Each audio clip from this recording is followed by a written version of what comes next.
Try not to get between you and your lunch, but I do think that, or personally I believe what I'm going to talk to you about is quite important, and I think it gives all of you as developers an opportunity to do something with NAO that can really have an impact on a lot of people. So, for those of you who I haven't met, I think I've probably met most of you, but I'm Carl. I've been on the development program for just coming up 3 years. And I am no expert in autism. I'm not professional in the medical industry or anything else like that. I've just become involved in this because it was something that happened, as I'll explain shortly. And it's become a little bit of a passion for me. So if I start to preach, you'll have to stop me. So we're going to talk about using NAO specifically, but robot technology in general. We're going to use NAO as our example to help children who suffer with autism. So I think probably the first thing that would be useful would be if we actually knew what autism was. That is the definition of autism as provided by the National Autistic Society of the United Kingdom. It's a disorder that affects the way that the people that suffer from it interact with other people, and it affects the way that they perceive the world around them. It's referred to as autism spectrum disorder because it covers a very broad range from very debilitating through to very, very mild forms. And some of you may have seen Daniel Tannant on the television. The Discovery Channel did a programme about it. He's a guy that is a mathematical savant. He learned Finnish in 4 days and was interviewed on Finnish national television, and he suffers from Asperger's. And he gave a very, very good example of how it affects the way that you perceive your world.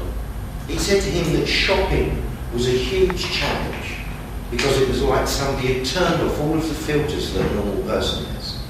All of that stuff that we filter out, like I'm standing here and there's a really annoying light shining up around there, but you just ignore it. But everything, the sunlight coming through the window, the reflection of something, a sound outside, somebody wandering around, with a camera next to you, you filter it all out and you just ignore it. But these people can't do that, so it really does affect the way that they interact with their world and the way that they experience their world. I'm going to give you some figures. Right now, if you live in America and you have a child, you have a 1 in 88 chance that they will be affected by autism. If you live in the UK, you've got a 1 in 100 chance. How many of the UK-based people here do the lottery on a Saturday? So you've got one hand up there, yeah? If you will go out and buy a lottery ticket today, and you also happen to decide to start a family today as well, you have 139,838 times more likely to have a child with autism than you are to win the lottery. There was a big piece of news on Sky News this week. This week, yeah, might have been the week before.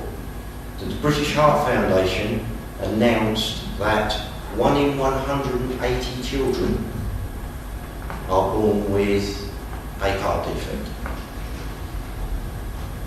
That made Sky News and was very prominent and got blogged all over the place, and very much an important subject. but that's 1 in 180, 1 in 100 chance that your child will be affected by autism. So this is a big area to consider. Can I ask a couple of questions? Or will save them then? I just wanted to know why is there a difference across countries, and has the difference changed? Nobody really knows. I have my own theory. The one that wasn't up there is if you have a child in Korea, you've got a 1 in 38 chance. So it is very, very odd. I think if we could answer that question, it would help us understand this so much more. But it's a very strange thing. And there's certainly a couple of ideas I'll be happy to discuss with you offline from this, because they are just my own conjectures and thoughts. The Centre for Disease Control, 2011 figures showed that autism was growing at 17.1% a year. I believe a fairly conservative estimate is that we have 10 million people today living in the world who are affected by autism. And when you say 10 million compared to what we 7 billion now in world population, it doesn't sound very big, does it? 10 million people is the entire population of Greece. So you can think of autism as a country. And there's actually a really good article that was written by Olivier on the Ask Now blog, where he equates the effects of autism and its growth to sizes of countries. So if you're interested, have a look at it. There was a lad in Japan who suffered from autism, and at 13 he wrote a book. The book was called The Reason I Jump. BBC Radio 4 serialised it about a month ago on the radio. His problem was that he had virtually no spoken communication at all. And he learned to use a Japanese alphabet board, which is a representation of one would be this. And he would spell out what he wanted to communicate, and somebody would transcribe it. And in that way, he also learned to use a keyboard, and he now blogs almost daily. He's in his early 20s now. But at 13, he wrote a book, and the book was The Reason I Jump. It is 50 questions that he asked, which were things that he thought people should know, and he wrote down the answers from an autistic person's point of view. It's a really enlightening book. I would strongly recommend that anybody who gets the opportunity reads it. You can get it as a book, you can also get it from Amazon, so you can load it down onto your Kindle, and it's just really, really interesting to read, and to start to understand that a lot of the assumptions that we make are wrong. He actually has a whole section, one of the answers to one of his questions, where he says people seem to think that we like to be on our own. He said, I don't like to be on my own.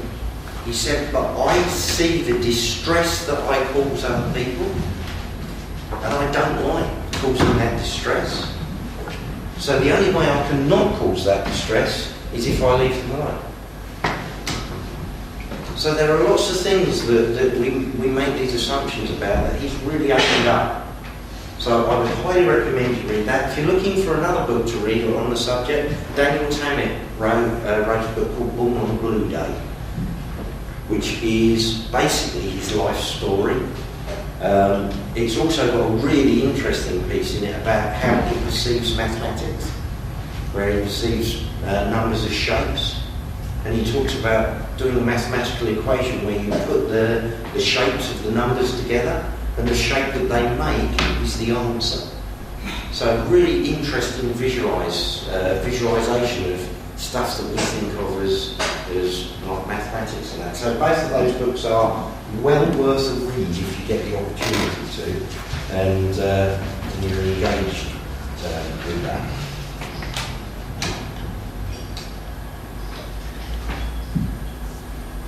This lady, Temple Grandine, was diagnosed with autism in the 50s, I believe.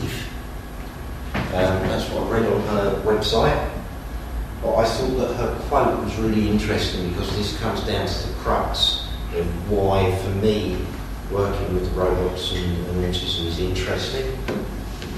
But she says there, I've read enough to know that there are still many parents, and yes, professionals too, who believe that once autistic, always autistic.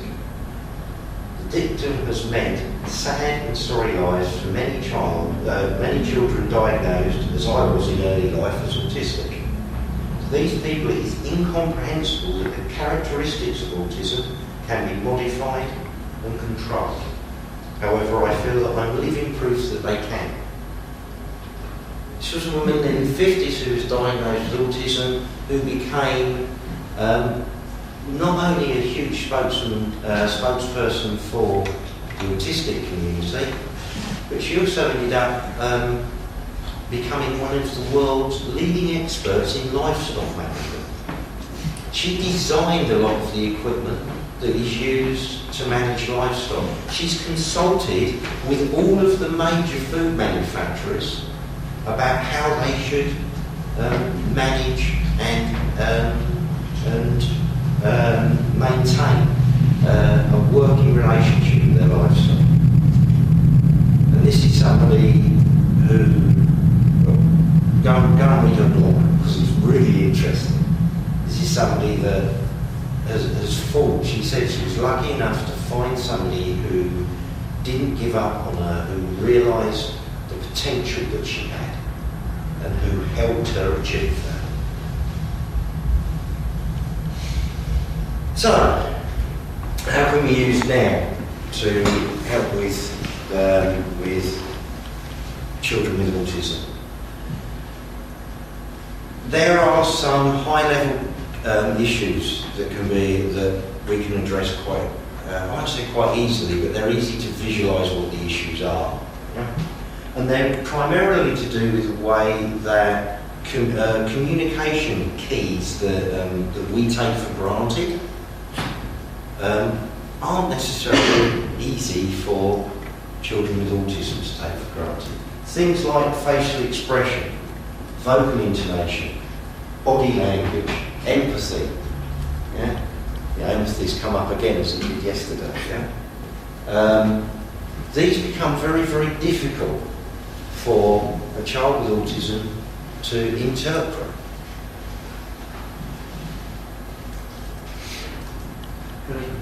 Yeah, go ahead. You've listed empathy there, and kind of a preconception about autism I had was that people with autism lack empathy. But what you were saying before about your example of someone who didn't want to be around people, it's more like they're almost flooded with empathy. I think, right, first of all you've got to remember this is a very, very broad spectrum disorder. You can't make absolutes about and turn around and say because somebody suffers from autism spectrum disorder, they have this issue. Yeah? It's far, far broader. Go on, Celine. It's kind of the issue of double empathy because people will feel indeed that autistic people have a problem of emphasizing with neurotypical ones, but actually the reverse is also the case because often neurotypical persons don't understand autistic people, so they have no real empathy with them. It's not linked with feeling or not emotions or understanding or not emotions in further, it's really kind of emotional understanding of each other, and it goes both ways. Imagine all of the unspoken keys that you use every day to understand how somebody else is feeling. You know, their tone of voice, their facial expression, all of those kinds of things. They can all be very confusing for some children with autism. So quite often it's not about the fact that they can't empathise, it's about the fact that the first battle they've got to overcome is to understand what emotion somebody else is feeling.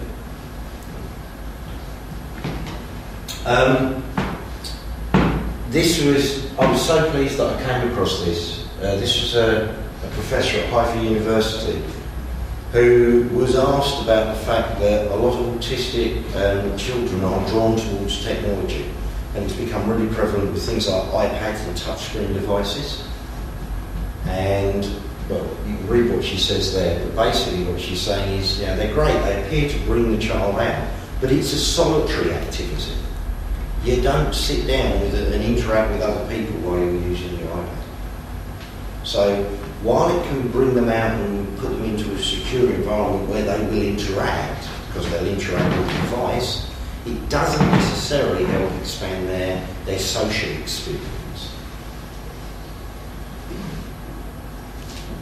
So what we've got is we've got a piece of technology that looks terribly cute. So it appeals greatly to kids. But it gives us a three-dimensional physical entity that is like a small person. It gives us a highly predictable and repeatable experience, something that's really important to help reinforce the things that we're trying to help teach these children. I mean, repeatable to the point that intonation in the voice will be consistent and movement will be consistent and all of these types of things. Nice clean design. Lots of those things like facial expression that can distract and confuse, we can remove that focus from. And most importantly, we've got a very judgmental environment here. It doesn't matter if the child feels they've got it wrong. It's a thing that they're talking to. It's never going to turn around and go, oh God, no, that was awful. So they are put into a safe environment where they feel they can start to experiment. It gives us a friend for the child, a support tool for teachers, carers and the like. This isn't going to replace a teacher or a therapist, but it is going to be a tool that they can use. And most importantly, particularly with the things that we've been doing with now, it gives us the ability to have a customisable, multi-level experience that can be tailored to the specific child. So this isn't, a one-size-fits-all thing. I have blatantly stolen this piece of text from a woman who runs Birmingham University's autistic research program, and she's involved with Topcliffe Primary School in Birmingham. I'll talk a little bit more about them in a minute. Most of the photographs that you're seeing of the kids here are actually from Topcliffe School. Okay. What she said was that we've got a structured platform that takes away the everything happening at once. So what we can do is we can control now in such a way that we can allow a child to focus on a specific part of social interaction. It might be eye contact. As long as you look at now rewards you and encourages you in some way, but if you look away, it'll stop and then encourage you to look back. Something as simple as that.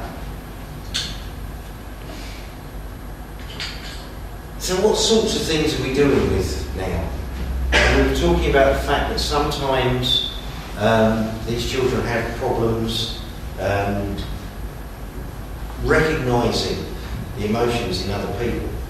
So one of the things that we've done with now, I say so one of the things that Celine and the Ask Now team, and the Autism team have done with now is they've put together a guess emotions game, where now we'll act out an emotion and the child has to guess what that emotion is. So he'll act out angry, or he'll act out happy, or he'll act out embarrassment. And then he'll say, what do you think I was acting out? And gives the child a set of options that they can pick from. How do I feel? This one is one that we've just finished. We're actually demoing in a little while. Now tells a little story. And as he goes through the story, he stops partway through and says, how do you think the main character felt? Did they feel X, Y or Z? Various flashcard games. This is how I ended up getting involved with autism. I have, it's now just coming up to his 5th birthday. I have a nephew who at 3 had still not spoken a word. And we were trying to encourage him just to speak occasionally. So what we did, my brother and I, was we got a whole bunch of farmyard animal flashcards.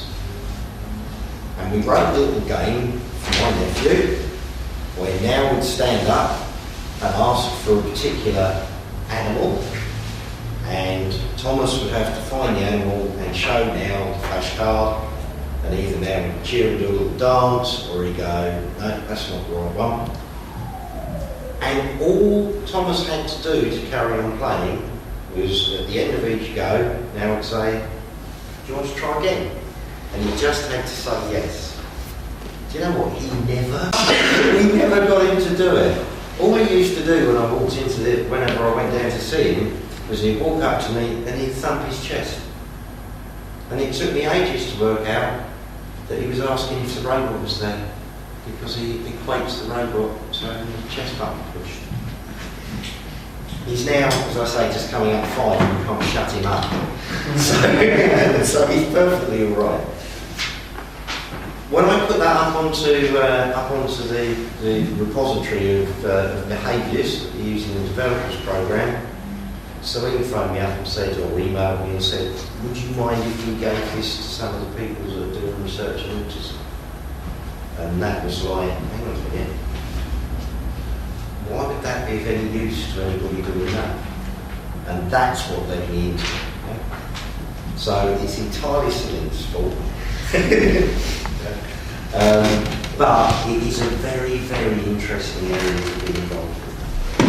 Memory games. Things that we take for granted.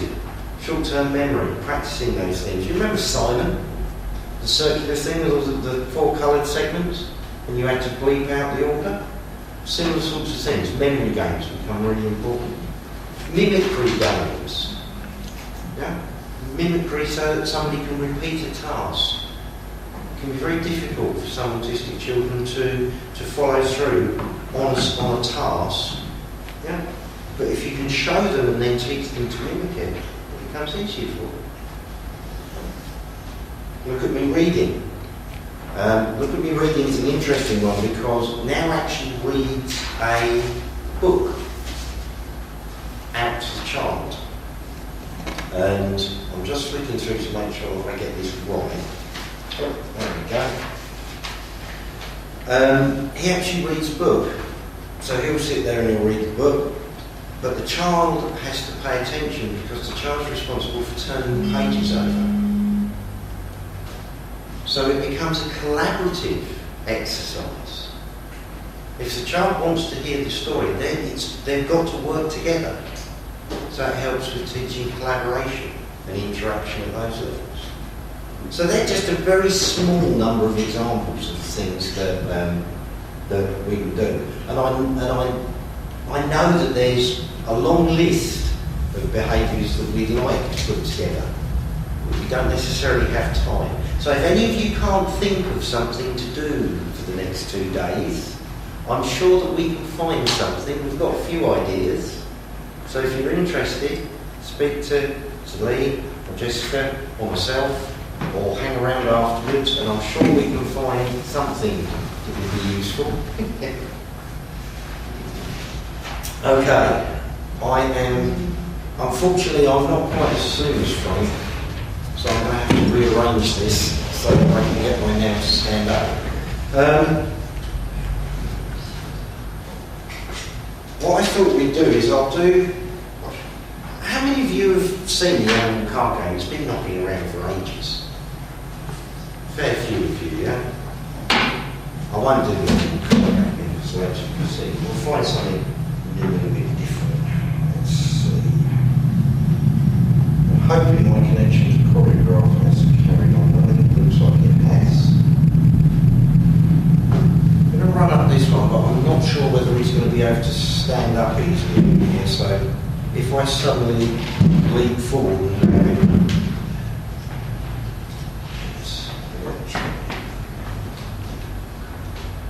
this is How Do I Feel? So this is where he tells a story and then asks the child to identify.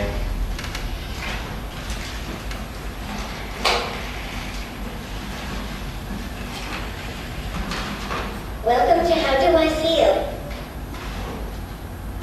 You can skip these instructions by touching my front leg sensor. I will tell you a story. During the story, I will wasn't ask you how the main character is feeling. See if you can guess how they are feeling. If you want to stop the game at any time, just tap all three of my health sensors at once.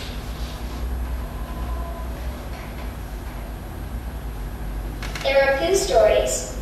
Would you like to hear Sally's first day or Peter's birthday? Sally's first day. Sally's first day. So let's hear about Sally's first day. Tomorrow will be Sally's first day at school.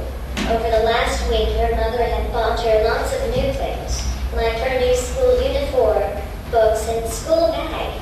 In the evening, before she had packed her new school bag and laid out her uniform. She was very excited going to school and found it very difficult to fall asleep when she went. How do you think Sally is feeling? Is Sally feeling sad, excited, or afraid? Sad. Sad. Good try, but the right one was excited. Here is the next bit of the story. In the morning, when Sally woke up, she had butterflies in her stomach. At breakfast, she found she didn't want any of her favorite cereal, and the closer it came to the time they were leaving for her first day at school, the less she wanted to go. How do you think Sally is feeling? Is Sally feeling sad, afraid, or happy? Afraid. How do you think Sally is feeling? Is Sally feeling sad, afraid, or happy? Afraid. Afraid. Well done. That was exactly it. Let's hear a bit more about... You get the idea.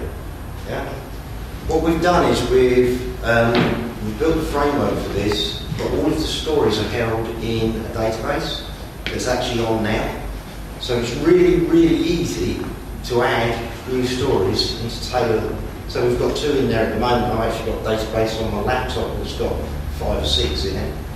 And literally we can just send out another database and you can carry on with different stories in it.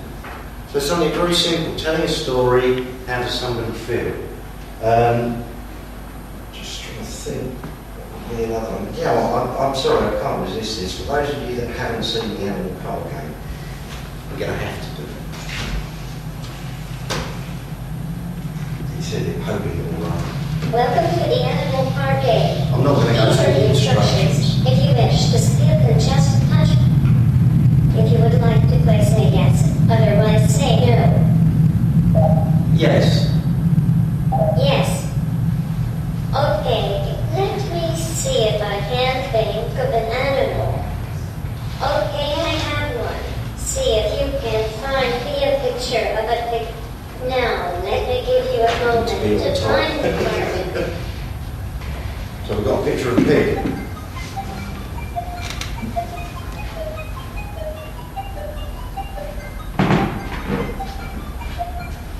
Okay, time is up. Let me see the card you have chosen. Well done, you got it right. Would you like to play again? Yes. Yes. Okay, let me see if I can think of an animal. Okay, I have one. See if you can find a moment to find the part. Now we asked for a cat and we show him a cow.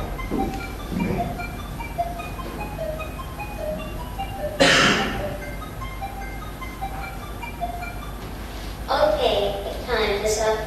Let me see the part you have chosen. Sorry, that wasn't the animal I was looking for. Shall we try again? No. No. Okay, let's check the scores. You got one right and one wrong. Maybe we can play again another day. Bye.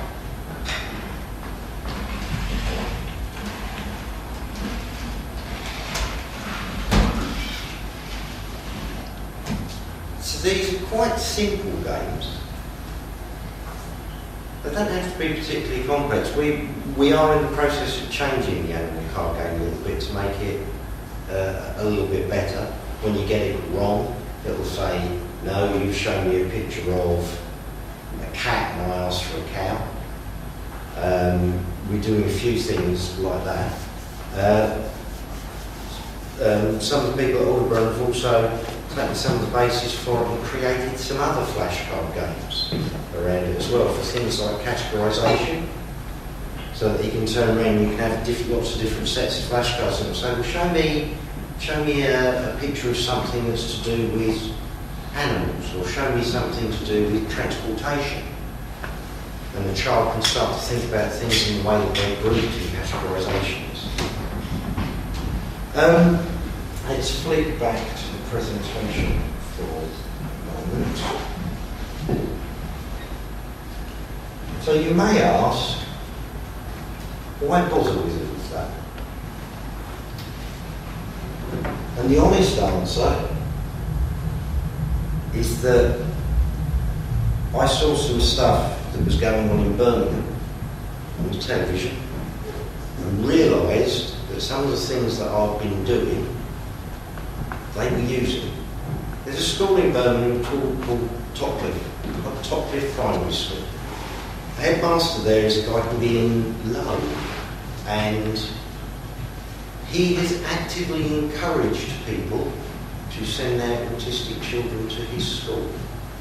I think, and Celine probably knows better than I do, but I think that there is something like 30% of his students suffer from autism. But I might be right, I think it's around that figure. They have two NAOs. Yeah? Ben and Max. I always want to say Bill and Ben. Ben and Max. Yeah? And they do use the animal car game. They use Walk With Me. They use all the things that we were talking about and a lot more.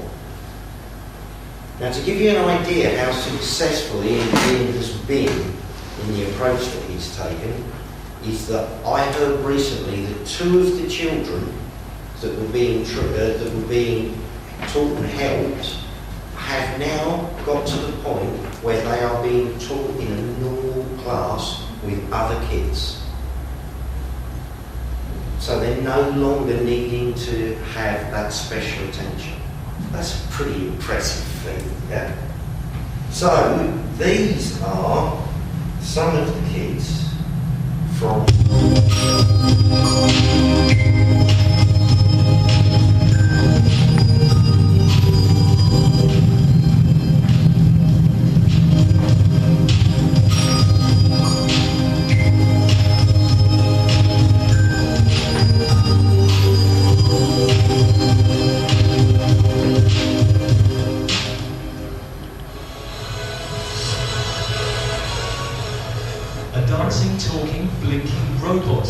the latest learning aid for children with autism at Topcliffe Primary School. His name is Ben, and thrilling just about sums him up for these kids.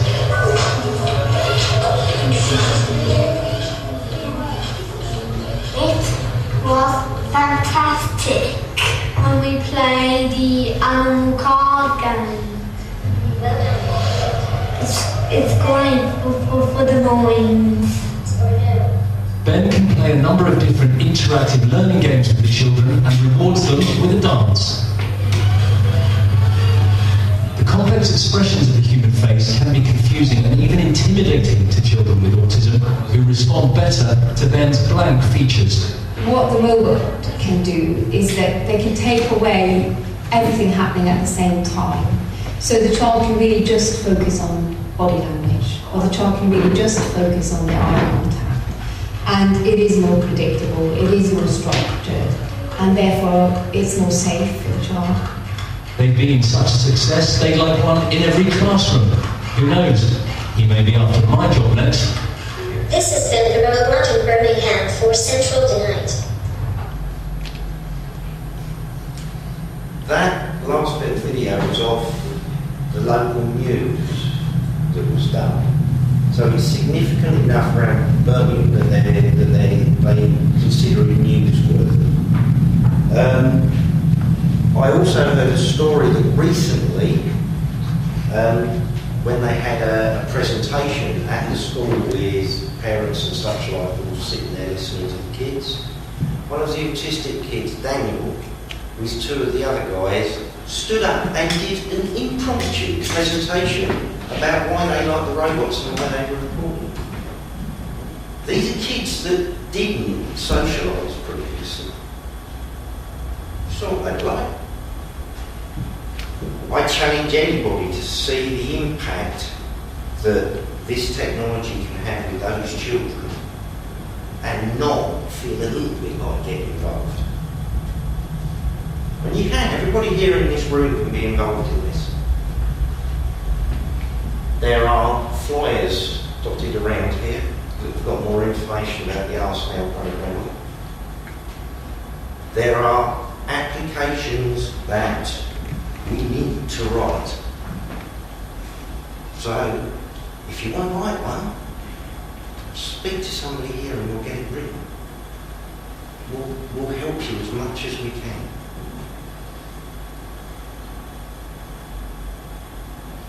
Anybody got any questions? So if you've got a whole spectrum of things, do you want, is the idea to have different behaviours that appeal to kids at different points on that spectrum? Or do you want behaviours that can be tailored so that you can dial up or down the kind of clues and hints that kids get? So I think it's a question of let's have both. There are going to be behaviours that are applicable to particular ranges. There are also going to be behaviours that we want to be able to configure to change, for want of a better word, the difficulty rating of it. Yeah? I mean, we've been looking at one recently. It isn't finished yet, where it monitors how a child sits still. Now, one of the things we've done with that is the easiest setting is as long as the child is sitting within the vision of NAO's camera, that's good. But we can dial that right the way up to if you move more than a couple of inches, he goes, oh, you've moved. Yeah? So it really just depends on what's appropriate, both for the type of behaviour it is and for the type of child that it will be addressing. So we can do both. Any other questions?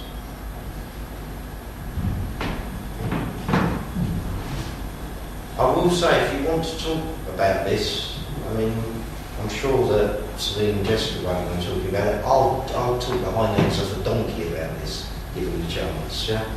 So do feel free. And if any of you are looking for something to develop during the hackathon, do speak to us. Hang around afterwards. We've got some ideas. Yeah? Thank you very much.